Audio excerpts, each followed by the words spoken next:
Oi gente, meu nome é Camila Ticiani, para quem não me conhece aqui do canal ainda, e eu venho dividir um pouquinho com vocês como foi minha experiência, infelizmente, com crise de pânico e crise de ansiedade. Bom, só agora eu me sinto um pouquinho mais confortável para falar com vocês, porque eu realmente não tinha ideia do que era isso. A gente ouve tanto falar, né, de depressão, mas não sabe realmente como são essas crises, quais são os sintomas. E a primeira crise que eu tive, eu não fazia ideia que eu estava tendo uma crise de pânico. Foi dentro de um mercado e comecei a sentir falta de ar, primeira coisa, uma tontura. Geralmente, quando tá muito calor, eu tenho um pouquinho, né, de mal-estar, assim, mas por conta da pressão normal que muita gente tem. Mas aí começou a taquicardia, coração acelerar muito rápido e a sensação de que você vai morrer. E com isso eu comecei a pensar em procurar ajuda, mas eu fiquei tentando ainda me controlar.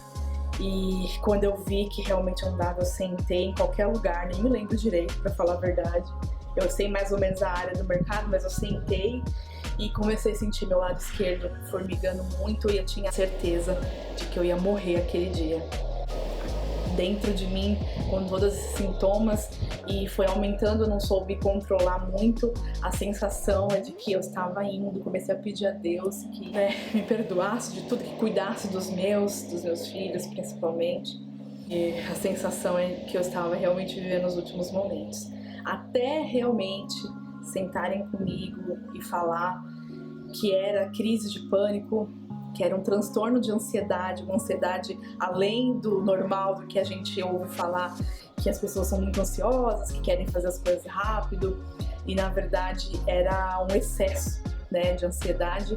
Eu achei que eu estava tendo problemas no coração. Então o primeiro médico que eu fui procurar foi um cardiologista, achando que eu tinha tido início de infarto, não sei, né, não tive problema nenhum de saúde, a não ser alergias, coisas básicas, que eu já tava me acostumando a conviver com as alergias. E achei que, eu falei, agora, né, depois dos 30 anos, tive algum problema no coração. E foi que o meu esposo, depois veio uma amiga, falou, olha, isso parece ser crise de pânico ou um transtorno de ansiedade, alguma coisa nisso, porque, né, não sei exatamente o que você está sentindo. E foi que aí o médico, na terceira crise grave, né, que foi uma em seguida da outra, uma foi na sexta, outra foi no sábado, outra foi na segunda-feira, teve uns intervalos pequenos assim do boom da crise em si. E aí o médico sentou e falou assim, olha, você vai ter que procurar um psiquiatra para te medicar, não, psicólogo não resolve agora, você precisa de medicação, porque você está sendo medicado direto aqui no pronto-socorro, mas não está resolvendo, né, precisa de um tratamento mesmo. Eu fiquei muito triste com isso, porque não era uma coisa que eu queria, né, tomar remédio, não era uma coisa que eu era habituada. Eu não sou de tomar nenhum remédio para dor de cabeça, eu vou lá e durmo, espero passar, sabe? Então eu fiquei triste com isso e isso foi desencadeando mais coisas, porque aí eu fui sabendo que era doença, porque eu fui pra internet para pesquisar, já fiquei triste com essa doença, que a gente tem que encarar como uma doença, como qualquer outra doença, diabetes precisa ser tratada, a própria alergia precisa ser tratada. E a doença na mente, ela dá todos os efeitos colaterais possíveis, porque você começa a pensar, tá, não era morrer, mas a sensação era de morte. Se eu tiver com mais coisas, vamos fazer um check-up, você já começa a pensar várias coisas. E eu aceitei iniciar a medicação por um tempo pelo menos, e realmente foi bom pra mim. Aquelas crises maiores, grandiosas, né, que você não consegue muito se controlar, elas foram diminuindo aos poucos. O problema é que eu não me adaptei muito com o remédio, infelizmente, né? Eu tive uns picos aí que vai acontecendo outras coisas, né? Com o remédio, até o seu organismo entender aquilo. Mas o acompanhamento na terapia foi o que mais me ajudou, porque eu fui aprendendo a lidar comigo. Crise de pânico é um acúmulo de muita coisa, gente. Eu não imaginava que era. Eu achei que era medo. Vocês me acompanharam aqui no canal, que eu passei por um processo de perder o medo de dirigir lá atrás, quando eu era muito jovem, e não imaginava o quanto era vinculado, o quanto eu já tinha algumas coisas, alguns gatilhos que me dava medo de algumas coisas, e eu percebi na terapia que eu tinha muito medo do futuro. E o excesso de futuro, de você querer saber do futuro, não só, exemplo, amanhã vou viajar pra praia e te dá uma ansiedade daquilo. Não é só essa ansiedade, é uma ansiedade de daqui a anos, como eu estarei daqui a 5 anos, como eu estarei amanhã, eu quero mudar, quero fazer acontecer, muita coisa, tudo junto. E a mente responde uma doença, a mente responde com crises. E as crises de pânico, as crises de ansiedade é esse excesso de futuro.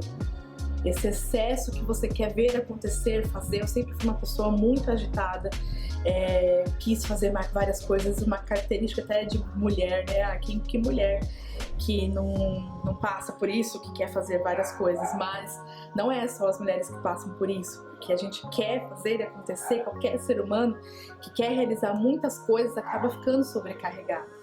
Ajunta o que você não conseguiu realizar no passado, ninguém consegue, ninguém é super-herói, ninguém consegue fazer todas as coisas que gostaria mesmo, né? E o passado, às vezes, tem alguns traumas, né? Que a gente gostaria de ter feito, gostaria de ter realizado, e você fica com esse pânico de não conseguir realizar lá no futuro. Foi isso que aconteceu comigo. Às vezes não vai ser o seu maior gatilho esse excesso de futuro e algumas coisas não realizadas lá no passado. Talvez seja alguma outra coisa. Eu conversei com várias pessoas para fazer esse vídeo para vocês. Algumas pessoas aconteceram coisas isoladas, por exemplo, um acidente de avião, de carro, que geraram essas crises de pânico. Pode ser qualquer tipo de trauma, de qualquer sentimento emocional, de qualquer dor emocional, ela vai gerar uma doença na mente. Isso, pandemia, agora a gente, né, está aí com uma esperança. Durante esse vídeo, eu gravando esse vídeo, a gente está aí com uma vacina para acontecer, mas a gente passou por um período de crise também, né, que as pessoas aumentaram essas crises e geraram, né, essa crise de ansiedade durante o isolamento social na pandemia. Isso a gente sabia que ia acontecer, mas tudo isso muito antes já estava acontecendo comigo. Eu tive a primeira crise em 20 de novembro de 2019 e durante a pandemia, para falar a verdade para você, compartilhando aqui já, eu fiquei mais tranquila porque eu parei um pouco aquela rotina louca que eu estava tendo, de pegar muito trânsito todos os dias, de ter horário com as coisas todos os dias, compromisso, as crianças na escola, clientes e a internet. Eu sempre fui muito comprometida com horários e querer realizar tudo aquilo que eu planejava e colocava na agenda. Se eu deixasse de fazer uma ou duas coisas, eu ficava muito triste comigo mesma. A culpa era crises de pânico, crises de ansiedade. Eu aprendi isso na terapia e pude perceber o quanto eu tinha culpa de não realizar as coisas e tinha muito medo de não conseguir no outro dia também não realizar, e eu ia me sentir frustrada, eu me sentir culpada de não realizar aquilo. Então, durante a pandemia que eu pude ficar em casa assistindo mais Netflix, curtindo um pouquinho mais, eu fiquei mais tranquila, pude tirar a medicação. Talvez você não consiga logo, talvez você nem precise de medicação, como eu, mas eu consegui ficar mais desacelerada, essa é a grande verdade, e consegui ficar melhor, pelo menos durante um tempo, porque aí vieram outras preocupações, que o tratamento é constante, né? A gente precisa fazer terapia sempre, todo mundo, por algum motivo, precisa fazer, né? Mas essa parte de estar muito agitada, que estava me atrapalhando, durante a pandemia eu consegui ficar mais tranquila, desencanar um pouco de horário, que é o que me fazia muito mal. Então, se você, de repente, tá tendo essas crises, mesmo que leve, saiba que alguma coisa você precisa se alertar e parar, e a gente não consegue fazer isso na primeira vez. Como assim eu vou olhar para os carros passando, qualquer outra coisa, sendo que eu tô tendo uma crise? Mas aos poucos você vai aprendendo isso. Então, toda vez que eu tinha algum momento que eu já falava, meu taquicardia tá vindo, porque a coisa que mais me deixava preocupada e irritada com as crises era o taquicardia, o coração vinha aqui na garganta, a sensação que vai morrer é muito grande, infelizmente. Então, quando eu percebi que aquilo estava vindo, eu realmente tentava me distrair, comer uma barra de chocolate meio amargo, resolvia muito. uma planta, um botão que abriu, alguma coisa que realmente eu me envolvesse, eu me jogasse. Eu sempre gostei de planta, mas agora vocês estão vendo que é o meu maior amor hoje. Então, um brotinho que nascesse, eu me concentrava ali naquilo e me apegava nisso. Uma série, às vezes, que não for uma série muito pesada, uma série bem leve, sabe? Ajuda também. Ajuda também fazer atividades físicas. Às vezes você não tá acostumado a fazer um crossfit, né, de cara, mas uma caminhada, um pilates, uma coisa leve em casa, com aulas na internet que hoje em dia tem. Um pouquinho de cada vez, um degrau de cada vez. E eu vou tentar pôr essa imagem aqui, mas eu vi uma imagem na internet perfeita. Que o primeiro degrau é sempre o mais difícil, é o mais alto, é aquele que você precisa se esforçar mais para pisar. Depois a escada vai ficando mais equilibrada, você vai indo aos poucos. A melhor forma de você conseguir um sucesso, de você olhar para dentro de si e se curar, é um dia de cada vez, uma coisa por vez. Não adianta fazer tudo.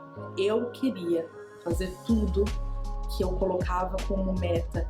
E quanto mais eu colocava meta, mais eu queria fazer tudo, menos eu conseguia fazer. E isso me adoeceu. Se você quiser falar mais sobre transtorno de ansiedade, as crises de pânico, dá a sua experiência também aqui nos comentários, compartilha comigo, que a gente vai falar mais vezes sobre isso. Eu quis compartilhar um pouquinho com você e, na verdade, eu ainda estou vencendo a ansiedade. Um dia de cada vez aqui, aprendendo várias coisas que estão sendo maravilhosas para mim. Uma delas é viver um dia por vez. É fácil? Não é. Porque eu tenho um futuro todo pela frente, eu também quero saber o que vai acontecer e quero fazer dele o melhor futuro que eu puder ter. Mas a gente não pode. Eu não posso, você não vai conseguir também. Então vamos lá comigo viver um dia de cada vez e da melhor forma possível. Leve e faça o que der. Mulher que tem várias coisas para fazer aí, casa, filho, trabalho, marido, de repente algo na igreja, algo, né, na sua instituição que você participa, faça uma coisa de cada vez. Se não der para fazer tudo, começa a tirar coisas da sua lista até você estar bem preparada para retornar. Eu estou quase lá, voltando às minhas atividades, mas ainda preciso dessa calmaria e olhar mais para mim, para eu conseguir olhar para alguém também. Porque só se cuidando você vai conseguir cuidar de outras pessoas também. Te espero no próximo vídeo, espero ter ajudado. E a gente se conversa aqui nos comentários.